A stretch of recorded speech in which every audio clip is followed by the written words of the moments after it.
Happy Saturday, family. Welcome to our morning scripture reading. Today we're going to continue reading in the book of Genesis. We're reading Genesis chapter 34, and we will be reading verses 1 through 12. One day, Dinah, the daughter of Jacob and Leah, went to visit some of the young women who lived in the area. But when the local prince, Shechem, son of Hamor, the Hivite, saw Dinah, he seized her and raped her. But then he fell in love with her, and he tried to win her affection with tender words.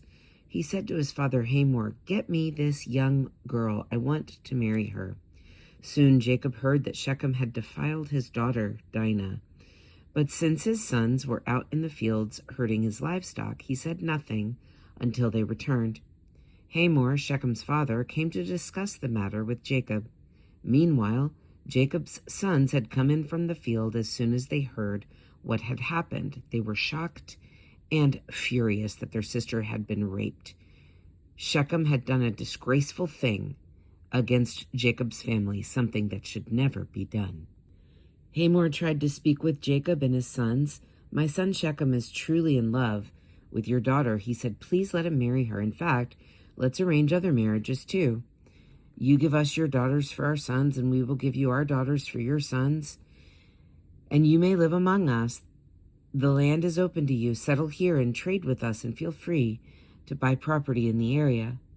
Then Shechem himself spoke to Dinah's father and brothers. "Please be kind to me and let me marry her," he begged. "I will give you whatever you ask. No matter what dowry or gift you demand, I will gladly pay it. Just give me the girl as my wife." What we see in this passage is humanity, I should say the depths of humanity, the depths of the flesh on display. We don't see God prescribing this to happen. We see God describing what has happened among people when they're not walking with him. This is what happens. And one of the daughters of Jacob was raped, and it's horrible. And it's something that still happens today. And this passage highlights a couple of things. Number one, following the flesh always leads to destruction.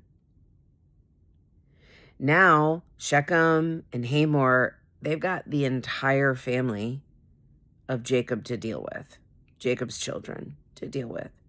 Number two, Shechem and Hamor are both confronted with this horrific thing that Shechem has done, and neither one of them is saying, "Please forgive me. I have wronged. I have sinned." So they're not acknowledging their sin. They're just trying to gloss it over, to make it right, to make it better, to make amends. That's what the world does. But that is not the equivalent to godly sorrow. Godly sorrow is when we turn, we realize that we have done something wrong, we confess that we have done something wrong, and then we turn. It is not, "Oh, let's just put a Band-Aid on this," like Shechem and Hamor are trying to do. Number three, there is a temptation here then for them to be at peace, for Jacob and his family to be at peace with the neighbors, but at peace in a way that would spiritually defile them, which is not to take foreigners as wives. They know this. They know they're not supposed to do this. And this proposition is being made to them. And they could also follow the flesh and take that and say, "Yes, we will do that. We will be part of you." But that means more than just following their customs. It means following their gods. We'll have to stay tuned till tomorrow to see what happens next in this. It's not even a story. It's a true account, in this horrific account of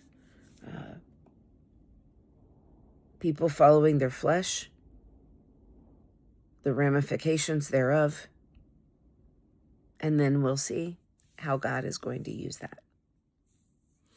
Enjoy your Saturday, friends. Whatever you're doing, wherever you're doing, do it as unto the Lord.